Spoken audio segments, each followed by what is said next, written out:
Kampus Deep Talk, UPT Perpustakaan dan Unipres. Hari ini kita kedatangan tamu yang spesial banget karena ini penjadwalannya beberapa kali ya. Reschedule ya, dan akhirnya Aduh, gimana menyampaikannya ya? Udah pokoknya dengerin aja podcast kita hari ini. Bersama dengan kita ada Ibu Nino dari, saya nyontek dulu, Direktorat Jejaring Media Komunitas dan Komunikasi Publik Universitas Diponegoro. Selamat pagi Ibu Nina. Selamat pagi Mbak Arista. Nah, hari ini kita akan ngobrolin tentang voice over ya Bu ya. Sebenarnya voice over itu gimana sih Bu? Nah ini voice over. Voice over itu sebenarnya rekaman suara. Simpelnya gitu, rekaman suara yang menyertai gambar, teks atau grafis kayak gitu yang harus direkam dulu.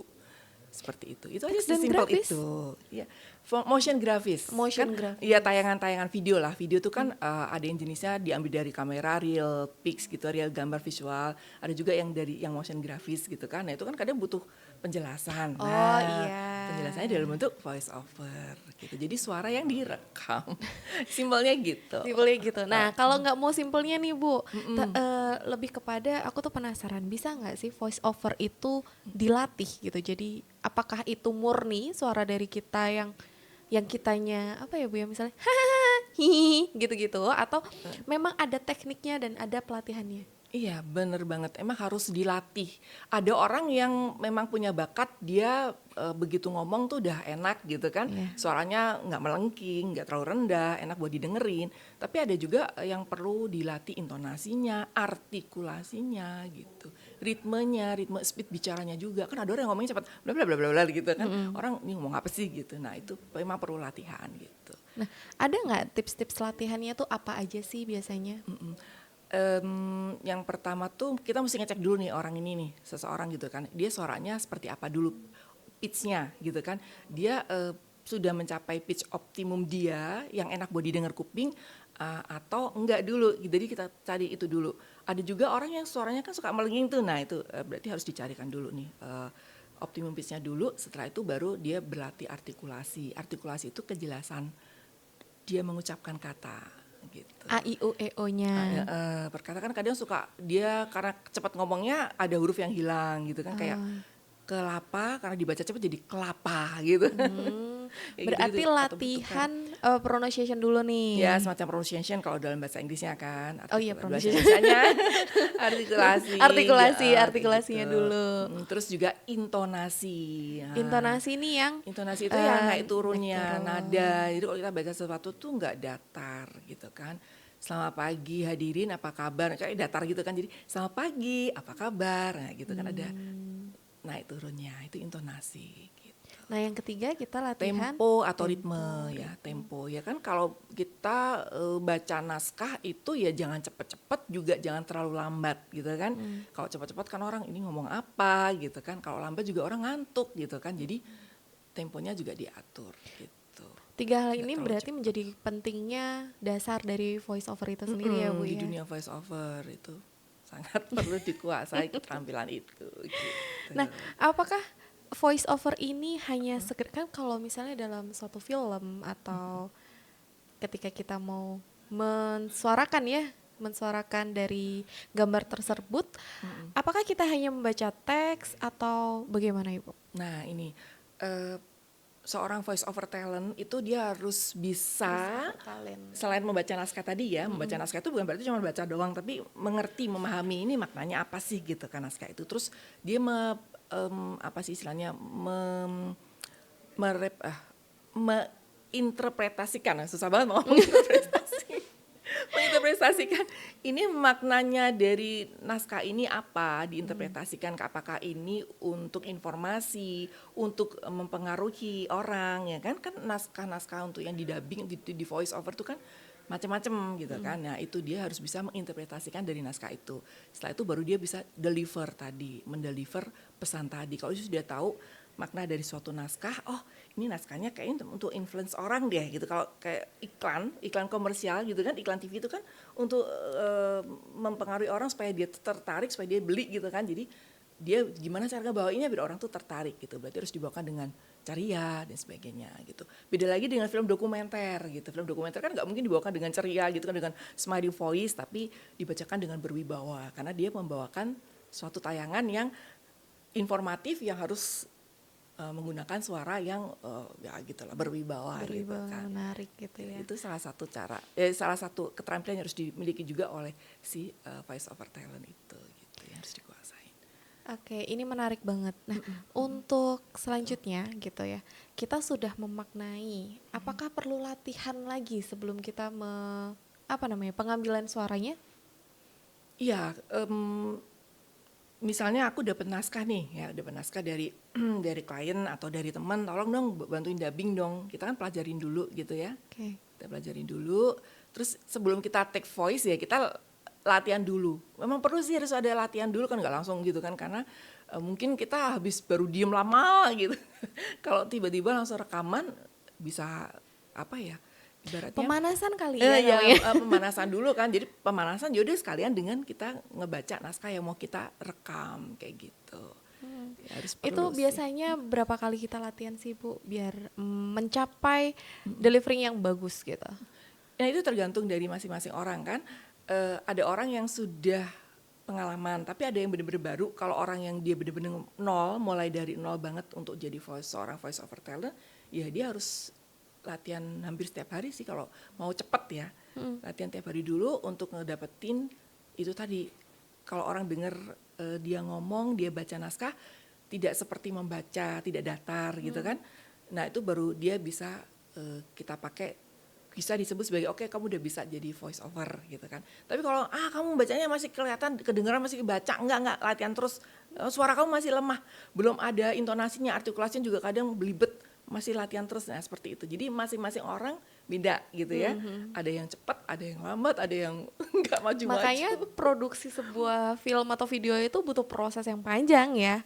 Nah, kalau Ada bedanya ininya. kalau tadi kita ngobrolin voice talent, apa bedanya dengan voice actor? Nah itu beda ya, ada voice talent sama voice over talent sama voice actor ya. Voice over talent sama Voice voice actor. actor. Kalau voice over talent itu lebih ke dia hanya sekedar baca, maksudnya bukan sekedar baca aja, tapi penggunaannya ya, lebih kepada penggunaannya, baca narasi gitu kan, baca audiobook seperti itu, terus TV komersial, iklan-iklan komersial kayak gitu, terus konten-konten video gitu untuk hal yang berbau informatif. Kalau voice actor itu lebih ke dubber, sebutannya sebenarnya dubber, untuk dubbing.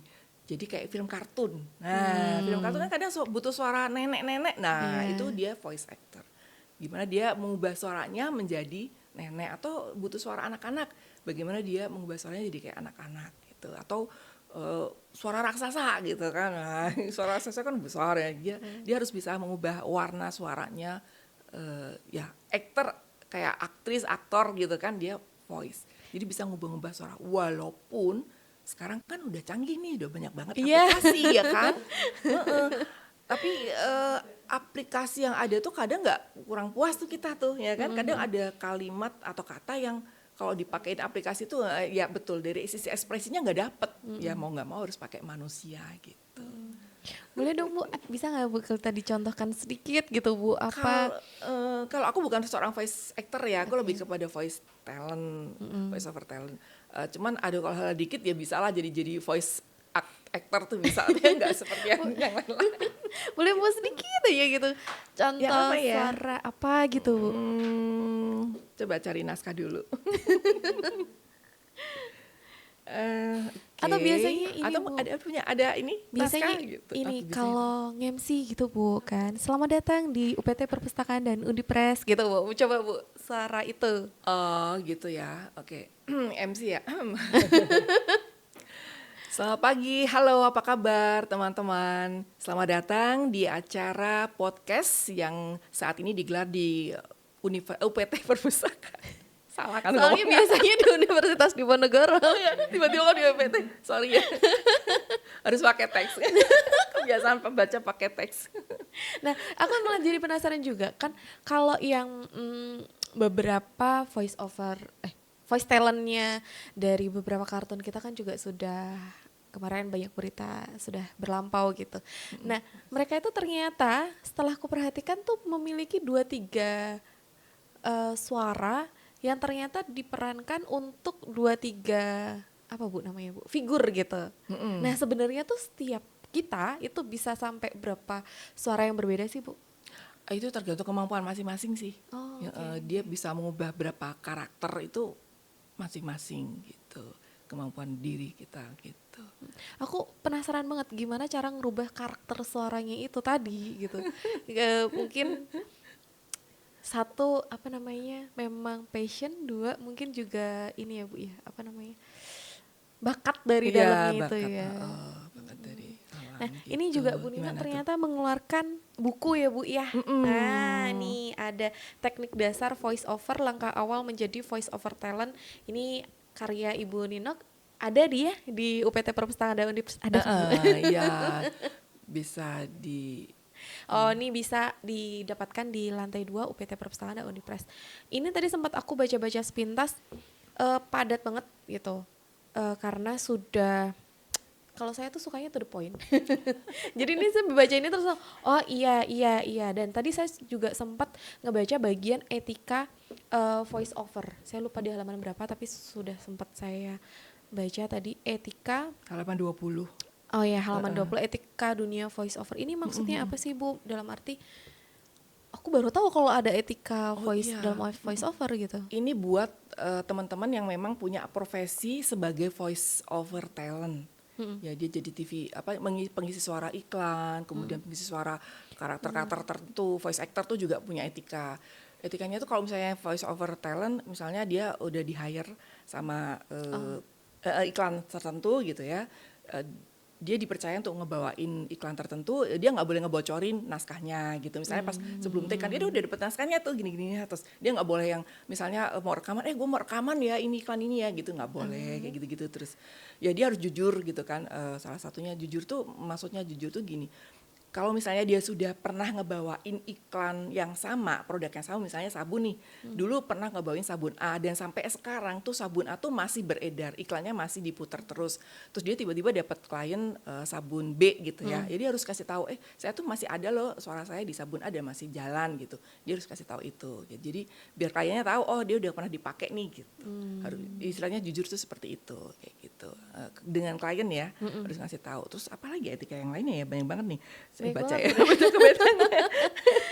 Ini nih, ya, ya tadi yang mematuhi kontrak juga, terus dia nggak ngejek-jelekin kompetitor, kayak gitu kan. Kadang ketika di studio gitu kan kliennya juga datang, terus dia cerita, dulu saya pernah bla bla bla bla ngejelekin gitu, nggak boleh, kayak gitu-gitu. Itu salah satu etika yang harus dipenuhi sama orang teman-teman voice over talent. Terus mematuhi brief itu penting, ya kan sebelum kita rekaman suara kan biasanya klien minta bla bla bla bla bla bla, nanti tolong yang ini ya dibaca begini, yang ini begini dan sebagainya. Kita harus patuh. Ya kan klien kan punya dia punya apa sih? Dia meng-hire kita kan karena dia ingin menyampaikan pesan itu sampai pesan itu kayak gini loh, tolong bacain, kamu yang nyampein gitu kan ya. Jadi kita juga harus matuhin permintaan dia gitu kan. Yang ini tolong dibaca kalem ya, maksud kita bacain galak gitu kan, enggak kan ya, dia harus ngikutin karena memang mungkin ada pesan tertentu gitu kan. Walaupun menurut kita interpretasinya kayak nggak pas deh, tapi kita juga boleh ngasih masukan gitu misalnya. Ini kayaknya nggak pas deh kalau saya baca seperti ini. Menurut saya tuh enaknya begini ya. Kita harus diskusi. Jadi kita nggak boleh yang egois yang kita baca sesuka kita gitu, nggak. Kayak kira-kira kayak gitu tuh yang untuk voice over talent yang profesional ya yang di dunia ini ya. Terus pada saat kita ada di studio rekaman itu juga kita harus menghargai orang-orang operator yang ada di situ gitu kan. Ya nggak asal kita mentang-mentang kita jadi Voice over. voice overnya terus sudah terkenal gitu kan, terus kita di studio juga mencak-mencak gitu, enggak lah, kita juga tetap harus menghormati orang-orang yang di situ karena kan suara kita nanti diolah sama mereka gitu kan. Kalau kita sama mereka nggak ramah gue suara gue bikin jelek, bisa aja kan ditambahin apa segala macam gitu kan. Kayak kira-kira kayak gitu. Ini ngobrolin soal ini aku menangkapnya di dunia kerja ya, Bu. Jadi ngobrolin tentang dunia kerja dan juga etika dalam bekerja juga ya. Ya. Ini Bu Nina ini sudah lama banget berkecimpung di dunia komunikasi broadcasting ini ya, Bu ya. Ada nggak sih Bu cerita-cerita unik atau mungkin pengalaman Ibu yang unik terkait dunia broadcasting atau mungkin dalam hal ini voice over gitu? Kalau di dunia voice over itu sebenarnya nggak apa ya, karena itu melekat ya. Jadi sejak pertama kali aku terjun ke dunia kerja itu voice over kita tuh udah melekat gitu di pekerjaan kita gitu kan. Kayak misalnya awal aku kan semasa kuliah aku kan jadi penyiar radio gitu ya. Jadi yang udah terbiasa ngomong tanpa terlihat muka, terus tiba-tiba pindah ke stasiun TV, jadi reporter lah, jadi presenter lah gitu kan, ya muka tuh harus kelihatan gitu kan. Apa ya, nggak ada, cuma bedanya itu sih, tantangannya gimana caranya kita ngomong di depan kamera tapi tetap suaranya bisa teratur, bisa nggak belepotan gitu kan. Kalau pengalaman yang lebih menantang atau menarik itu justru di aku pas waktu jadi reporter aja sih gitu. Itu jadi reporter itu harus live report maksudnya. live report di acara, bukan di acara sih, demonstrasi. Zaman dulu kan banyak banget tuh demo-demo gitu kan di depan Istana Negara, karena itu pernah tuh live di situ. Bagaimana caranya ketika live itu kan pasti banyak orang, puluhan orang, ribuan, puluhan orang lah ketika namanya demo kan ya. Nah itu kita live report kan di situ kan, kita harus bisa bisa berkonsentrasi, karena kalau kita live report di lapangan, kita tuh kuping kiri kita itu tuh telinga kita sih. Iya. Kita harus pakai headset kan, headset. Kita harus bisa mendengarkan suara director si PD gitu kan, ngedirect kita gimana. Sementara kita di kuping yang satunya kita dengar suara orang riuh. Nah kita harus bisa memisahkan itu dan harus bisa konsentrasi. Seperti itu tuh yang agak kalau orang yang nggak biasa itu dia pasti akan bingung. Aduh dengar suara gini bingung gitu kan, ada suara ramai sementara kita juga harus ngomong terus gitu. Ya, itu menarik tuh buat teman-teman. Mungkin kalau sekarang sudah jarang ya yang seperti itu ya, tapi di zaman dulu kan tantangan itu kayaknya sekarang masih ada live report seperti itu. Report, tapi iya. jadinya ini daily life apa namanya, ini loh, YouTube itu kan suka keseharian. Ya. Daily vlog gitu ya. Dari vlog. Nah, mereka kan ada sekitaran banyak orang tapi dia harus nge-vlog, kameranya kadang pegang sendiri. Jadinya kan harus yang sekarang memang tantangannya beda, lebih mandiri ya, harus mandiri bisa segalanya ya. Ini sendiri, ngomong sendiri, ngedit sendiri gitu, ya ampun semuanya. Nah, dengan tantangan-tantangan seperti itu, kalau kembali kita ke voice over, ada nggak sih tips khusus untuk menjaga suara kita supaya tetap terjaga gitu? Nah ini bener nih teman-teman yang sekarang pada konten kreator itu butuh banget voice over kan, karena dia bikin produksi konten modal banget gitu kan. Kalau dia bikin kontennya bagus tapi ternyata suaranya nggak bagus, karena mungkin belum tahu tekniknya gitu kan, orang juga malas denger kontennya gitu kan. Cara menjaga suaranya ya itu sih biasalah kayak penyanyi, nggak boleh makan gorengan gitu. Aduh. Kan. Tapi sebenarnya nggak juga sih. Maksudnya ketika kita mau rekaman gitu kan, kalau saya dulu saya sering siaran pagi. Kalau siaran pagi saya selalu makan jahe, minum jahe lah ya, nggak makan jahe. Minum jahe. Iya. Jadi digeprek aja, dikasih air hangat, udah. Jadi sepanjang jalan sebelum dari rumah menuju ke studio aku minum jahe gitu. Jadi suara kita nggak ini. Ada tuh artis yang artis kan ada tuh yang apa namanya, ngunyah kencur sebelum dia perform. Ya tiap orang beda-beda ya. Kalau saya karena kalau pagi kan kita suka serak ya, pagi bangun tidur gitu kan. Yeah. Saya minum anget, kalau minum anget masih kurang. Baru bangun report. Iya gitu. Itu sih minum jahe itu, terus ya kita jangan teriak-teriak gitu. Menghemat maksudnya. penghematan suara. Hemat suara, jaga suara itu aja sih. Nggak ada yang lain. Tapi bener banget sih. Bener, kan kebetulan kalau di sini tuh kita sering jadi MC gitu-gitu. Webinar tuh, teman-teman yang belum nonton webinar kita juga silahkan nonton webinar kita. Itu saya juga gitu Ibu. Sebelum webinar itu di sini kopi, di sininya air hangat sebenarnya. Jadi di sini es kopi, di sini air hangat. Jadi sebelum mulai itu air hangat dulu. Air hangat dulu, nanti kalau sudah mulai kan suara itu kan sudah mulai panas. Dia sudah mulai tahu ritmenya suara ini gitu. Baru saya minum kopi untuk ya anak sekarang aja sih. Es itu juga dihindari tuh sebaiknya. Ya sebaiknya. Kan? Walaupun kita haus banget gitu, sebaiknya ya jangan es, tetap air hangat gitu. Air hangat. Malah bagus kan, ya kan? Itu sih kalau aku air hangat Ibu biasanya. Iya benar-benar bagus ya, kalau udah bisa itu bagus. lanjut lagi, ini ada yang menarik juga di buku ibu tentang tanda baca dan naskah gitu. Oh Iya, iya, paling tanda sederhana baca. di kita adalah pembacaan kalau upacara gitu kan ya Bu ya. Itu kan sebenarnya ada jeda-jedanya. Kalau di dalam MC itu juga ada jeda-jedanya. Sebenarnya bagaimana cara kita menjeda yang baik gitu. Menjeda yang baik apa ya istilahnya? Ngasih tanda jeda yang baik itu sebenarnya ke ini sih, ke bagaimana kita menginterpretasikan naskah tadi, terus makna dari kalimat itu. Kalau kita salah memenggalnya kan bacanya juga beda. Oh, jadi kita harus tahu nih Ini deliverynya kayak dulu misalnya, mau apa. ya betul, kucing makan ikan mati tuh. Kalau kita bacanya kucing makan ikan mati, sama kucing makan ikan mati, beda kan? Nah itu pemenggalannya tuh. Di mana nih makna? Sebenarnya yang mau di deliver yang apa? Yang kucing makan ikan mati atau kucing makan kucing makan ikan terus mati gitu kan? Nah itu, ya kan kalau yang dimaksud adalah setelah kucing itu makan dia mati, berarti kan kucing makan ikan mati. Nah, gitu kan. Tapi kalau dia makan ikan yang sudah mati berarti kucing makan ikan mati. Nah, kalau kalimatnya panjang. Ya itulah salah satu keterampilan yang harus dimiliki oleh seorang voice over talent, kan dia harus bisa menginterpretasikan naskah tadi, dia harus memahami naskah gitu. Memahami naskah, terus ya itu tadi jeda-jedanya juga itu juga pengaruh ke kita juga sih, ke cara kita tarik nafas juga.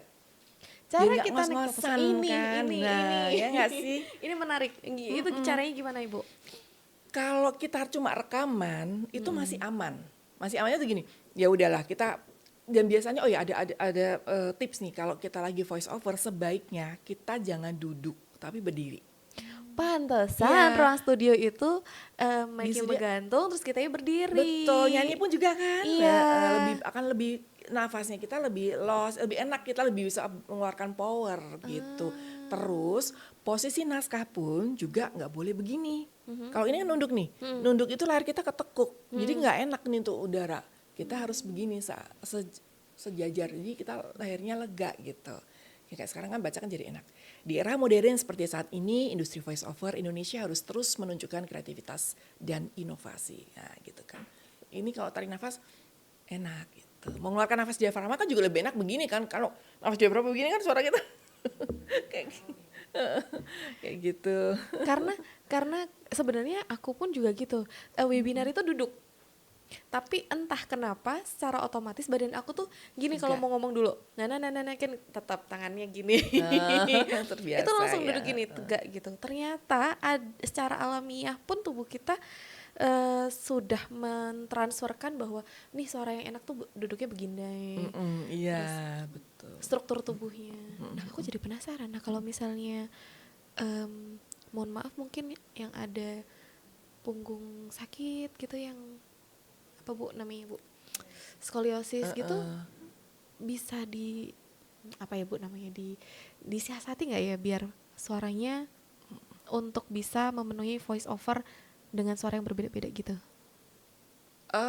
Masih bisa sih kan, masih bisa mengolah diafragma tadi pakai nafas diafragma kan, gitu. Ini sepintas aja. Ini saya juga saya pikir itu nggak masalah sih ya kan, nggak apa-apa sih. Tapi Yang penting sebenarnya dia- ada sekolahnya nggak Bu, sekolah voice overnya? sekolah voice over itu kalau yang untuk nyanyi beda ya, sekolah tarik suara beda ya sama voice over ya.